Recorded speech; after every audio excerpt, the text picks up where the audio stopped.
For decades, the most powerful house in the world has had a surprisingly small problem. When presidents host the world, there simply isn't enough room. State dinners spill into tents. Hundreds of thousands of dollars vanish overnight. Lawns are torn up. Heels sink into wet grass.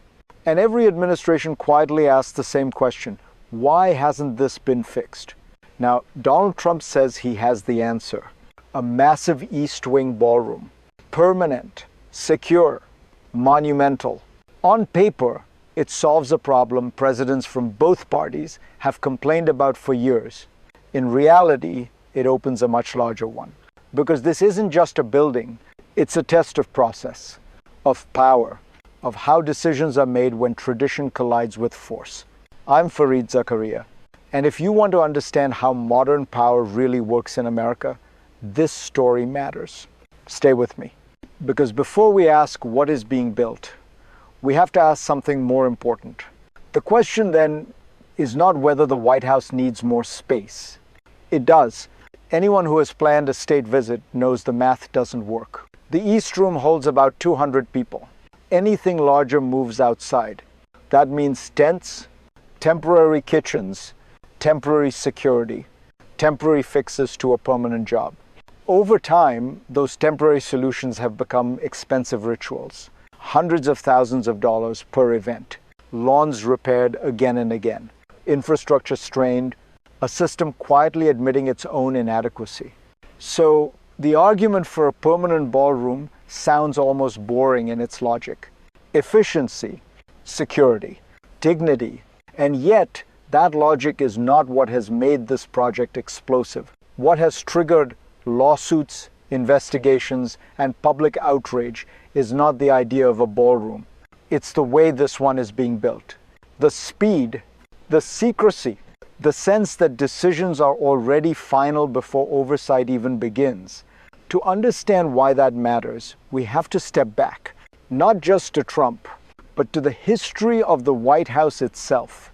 For most of its history, the White House grew cautiously, not in bursts of ego, but in increments of necessity. The East Wing itself was not born from grandeur. It emerged from function, offices, workspaces, a place for first ladies and staff to operate without overwhelming the executive mansion. Over the decades, planners wrestled with a recurring dilemma. How do you modernize a symbol without overpowering it? How do you add capacity without changing meaning? The National Park Service studied options, separate structures, smaller footprints, locations that preserved sightlines and scale. Again and again, those plans were shelved. Not because they failed technically, but because no president wanted to fight the politics of altering a national icon. That restraint was part of the system. Slow, cautious, sometimes frustrating, but designed to protect continuity. What makes this moment different is not the need for space. That need has always existed. What's different is that restraint has vanished. And once restraint disappears, systems behave very differently. That brings us to the first rupture. The rupture came quietly, and then all at once, with little warning, the East Wing was demolished. A space occupied by first ladies for generations. Gone before most of the public even understood what was happening. Normally, this stage of a project is where questions dominate, alternatives are debated, scale is tested, options are compared.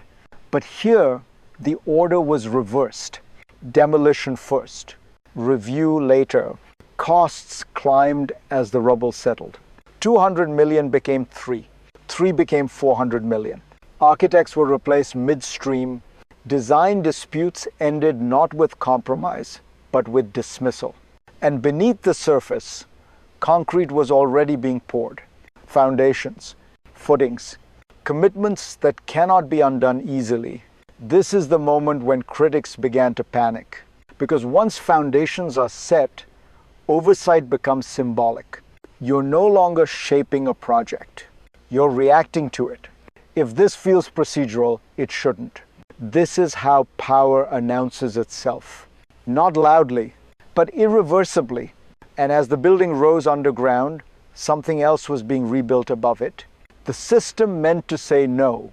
What happened next was quieter, but more consequential. Oversight didn't disappear. It was redesigned. The National Capital Planning Commission exists for one reason: to slow things down, to ask hard questions, to protect public land from private will. But commissions are made of people, and people can be replaced. Trump-appointed loyalists, political allies, figures with backgrounds in finance and power, not architecture or preservation. Expertise gave way to allegiance. On paper, the process still existed. Presentations, meetings, future public comment. In practice, the balance had shifted. When a commission is reshaped midstream, its function changes. It no longer asks, should this happen? It asks, how quickly can this be approved? This is the hidden mechanism at work. Not defiance of institutions, but capture of them. No laws were broken in obvious ways. No dramatic showdowns. Just a quiet realignment of incentives. And when oversight becomes predictable, outcomes become inevitable. That inevitability sets the stage for the second crisis. Then came the moment when inevitability met the public. Lawsuits began to surface, not from politicians first, but from institutions designed to protect history and health. Preservation groups warned that construction was moving without proper approval, that Congress had not signed off, that oversight boards were being bypassed, not consulted. Then came another alarm.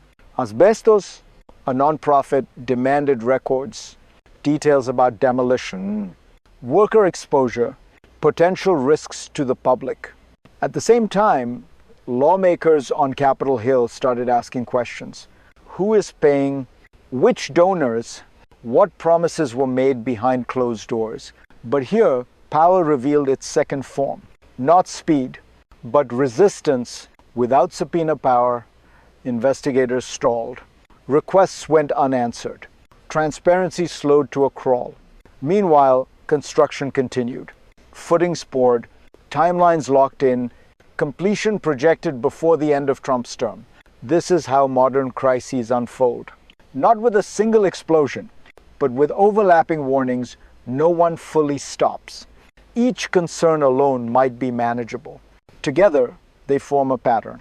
And that pattern has consequences far beyond one building, because eventually power reaches the people standing outside the gates. And the consequences are felt most sharply by those who simply want to enjoy the space. For decades, state dinners have been elegant logistical nightmares.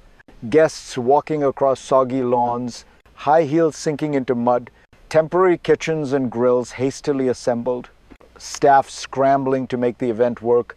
The practical problems were clear. A permanent ballroom promises relief, an indoor space large enough for 1,000 guests. No more tents, no more lawn damage, no more improvisation. Yet, the solution comes with an emotional cost. The public sees a grandiose structure rise where history once stood. The symbolism is unavoidable. And for you, the observer, it forces reflection. How much are we willing to sacrifice process for convenience? Efficiency for spectacle? Order for speed? These questions are not abstract. They touch the very way citizens experience power, because decisions made inside these walls ripple outward, and those ripples reach far beyond Pennsylvania Avenue. Those ripples extend well beyond the White House lawn. All eyes in Washington and beyond watch carefully. Foreign diplomats notice how the space is used. Allies and adversaries alike take note of process or the lack of it. Every decision sends a signal about authority, tradition, and who really holds influence. When procedures are bypassed, it reshapes expectations globally. Other nations ask, if the most powerful country in the world can rewrite its rules, what about us? Policy, diplomacy, and perception all intertwine. A ballroom is more than a room. It becomes a symbol, a reflection of governance. of how systems bend or break under concentrated power. And as the East Wing rises, we must ask, what will this precedent mean for future leaders? For the institutions designed to restrain them? The answer is not simple, but it is already taking shape. And that brings us to the final, most important question, the future. The future of this moment could unfold in three ways. In the best case scenario, the ballroom fulfills its practical promise. State dinners are efficient, secure, and dignified. The public gains a space that honors tradition without compromise. Oversight survives, institutions adapt, and lessons are learned. In a middle scenario, the building serves its function, but the process leaves scars. Trust in commissions erodes. Future administrations face fewer constraints. Efficiency comes at the cost of transparency. In the worst-case scenario, the precedent multiplies. Institutions bend to loyalty, not expertise. Oversight becomes performative. Public confidence wanes. And a single project, however functional, reshapes governance in ways no blueprint could contain. The lesson is systemic. Power is not only what you build, but how you build it. And as this ballroom rises, we are reminded, permanence is not just in concrete, it is in the culture that enables it. The bridge forward is clear. How we respond now determines what history will say. This story doesn't end with a ribbon cutting. The East Wing Ballroom will rise, solving long-standing logistical problems. But it also signals something deeper.